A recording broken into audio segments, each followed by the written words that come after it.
Hi guys and welcome back po sa Tarot Page Philippines. So this video, gawin po natin ang weekly horoscope para po for April 13 to 19.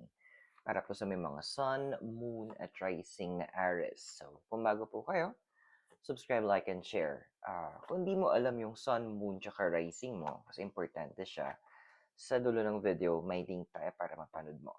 Readings, they are for guidance purposes, so use your free will wisely.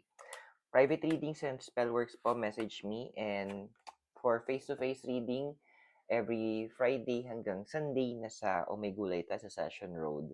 And to support us, you can click po ang ating join button or thanks button. So, yung cards mo, we have here Loyal Heart and Mending, Chaos and Conflict and To the Sea, may maaalas, Peace and Happy, and of course, Not for You. And ang deity mo, Sun and si Medusa. So, ano bang expect natin, Aries, for this week? Well, pwede tayo maka-expect ng konting heartbreak. Mga tipong disappointments during this time. Pero, yung may good side din to eh. Bakit kailangan mo ng disappointments? Bakit kailangan mong pagdaanan to or maranasan to? Kasi, minsan kasi kapag nalalaman natin totoo, masakit. Kapag narinig natin yung kailangan nating marinig versus doon sa gusto nating marinig, hi, kakaiba ang dating nun. So, the cards are, Loyal Heart is saying na, minsan kailangan na, meron ako na pala doon eh, sabi, hindi ko alam kung sino nagsabi doon sa movie, na minsan kailangan natin masaktan para malaman natin na buhay pa tayo. So, same thing then with you. The universe needs to hurt you at this point para ma-realize mo na hindi ka manhead. Para ma-realize mo na kailangan mong gumalaw, na life is, there is also life outside kung nasaan ka ngayon. Kasi pinapakita ng cards na ano eh, na may ang dami sa inyo na nag-fixate na kayo na eto na talaga yung pattern na gusto ko. Na eto na yung nakagisnan ko, eto na yung, kumbaga, this is who I am, this is where I will end things na. Pero sabi ng universe, nope, may mga bagay pa na kailangang i-open ang universe for you. And pag binubukas kasi, mahirap, eh, di ba? Kailangan ng force, and eto na yung sinasabi ng cards para sa'yo. There will be force opening na gagawin ng universe. So, that's why we have here is mending. So, pwede mo siyang tignan na parang reverse healing. So, what do I mean by reverse healing? Yung tipong akala mo okay ng lahat pero bubuksan talaga ng universe. Kasi, di ba, tingnan lang natin na parang hindi, ang may mga sugat kasi, ang sugat kasi, hindi yan gagaling at kung puro band-aid tapal ginagawa natin. You need to clean yung sugat. Kailangan ma-remove yun para yung mga dumi, para mas mapagaling ng maayos. No, the card of the mending is saying, yun nga, yung mga bagay, mga tao na akala mo okay na kayo, na things are going good, sa totoo hindi. Ito na yung moment na i-expose ng universe why is it na hindi pwede yung energy mo mag-blend doon sa energy nila. Because your purpose is different. Pero may iba magtatanong, okay naman na kami dati bakit ngayon para magbabago? That's the reason. Kasi hindi naman 100% ma-assure lagi natin na kung ano yung direction nila, yun din yung direction natin. So, congrats sa mga tao na nahanap nila yung mga tao na for long term talaga yung relationships nila. Pwedeng romantic, pwedeng platonic, pero andun kasi na hindi lahat kasi ganun eh. We are constantly changing, we're constantly evolving, we're constantly moving. At yung purpose mo, hindi ibig sabihin nun, yun din yung purpose ng taong kasama mo. So, dun magkakaroon tayo ngayon ng chaos and conflict. So, andyan na may disharmony, pero yet may harmony. Ang gulo, no? Parang guguluhin ng universe yung isang bagay para maging maayos ulit. parang yun yung magiging ano, ending ng mangyayari this week, eh, magsisimula siya, eh. Actually magpu-push 'to for the next even in the next 1 to 2 weeks, even puwedeng pumalo 'to ng 1 to 2 months na ganito yung gagawin ng universe for you. Chaos and conflict is advising na hindi dahil magulo is kailangan sumabay ka na sa gulo. You need to calm yourself kasi 'di ba parang yung mga parang yung mga 'pag nasugatan ka 'di ba andoon na may mga iba na, "Ayaw ko yung alcohol or ayaw ko yung agua-oxinada kasi masakit, blah, blah, blah." Pero kailangan. Kasi nga disinfection. Yun yung ginagawa ng universe for you right now. So, in all of this chaos na dadaanan mo, lagi mong tandaan there is peace na available din. Hindi naman ibig sabihin na magulo, it's kailangan magstay ka na sa gulong yon. No, choose peace as well. Yun yung pinapaala sa'yo ni chaos and conflict. Now, nabanggit ko kanina nung titignan ko yung cards ko, may mga alis. Yes, we have your number 7. Yan, to the sea. So, the card is advising na yung mga movements kayong gagawin based on sa nararamdaman nyo. Now, ito yung moment na magandang pakinggan nyo kung ano ba talaga yung nararamdaman nyo. Medyo bigyan nyo ng essence na ano ba talaga yung gusto ko para sa sarili ko? Ano ba yung target ko for myself?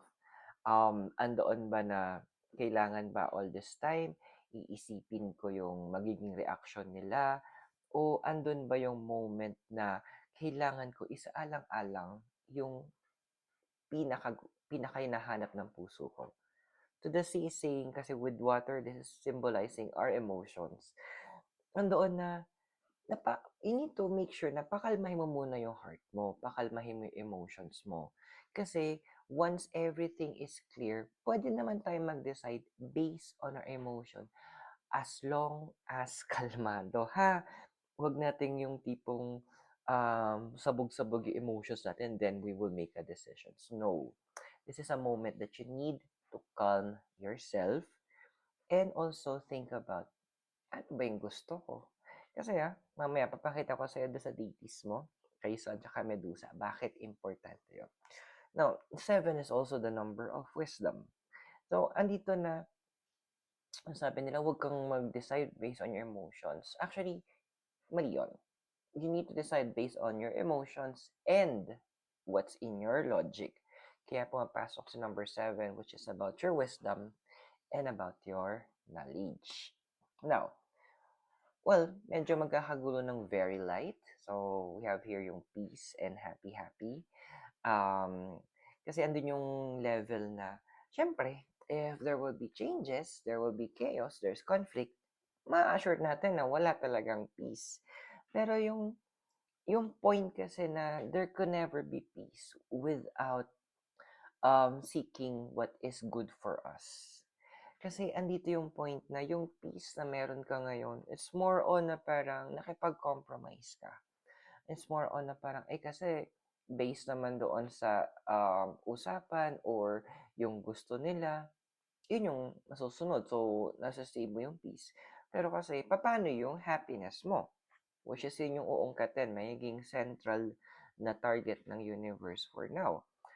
In the next, I think, 1 to 2 months din to ita-target niya para sa'yo. Kasi, happiness can be, hindi lang naman, ang happiness kasi, hindi dapat siya naka-base sa, sa ibang tao. It should be based in what is in our heart.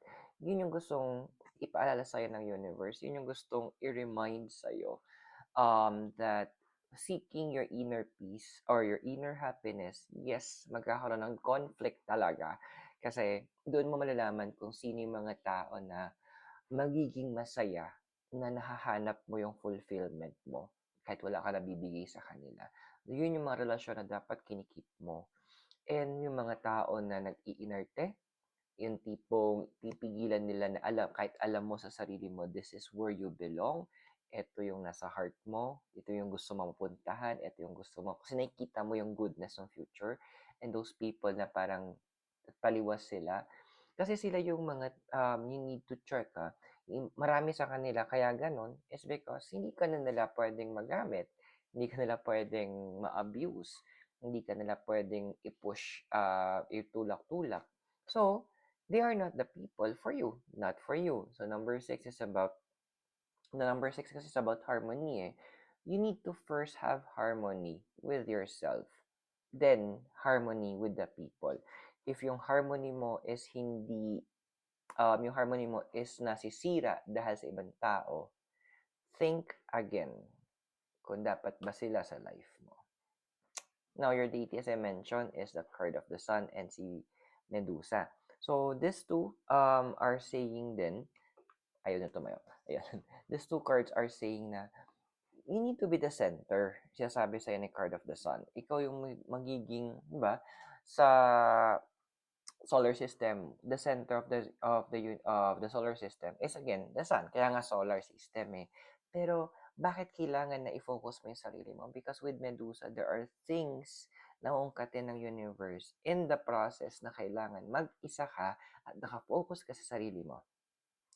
Because those are the hidden traumas, hidden pains na hindi pa nare-release. And for you to be able na mahanap mo talaga yung inner peace na hinahanap mo and yung fulfillment, kailangan ma-address to. Hindi kasi siya ma-address dahil ang daming nakapaligid sa'yo. Ang daming external influence.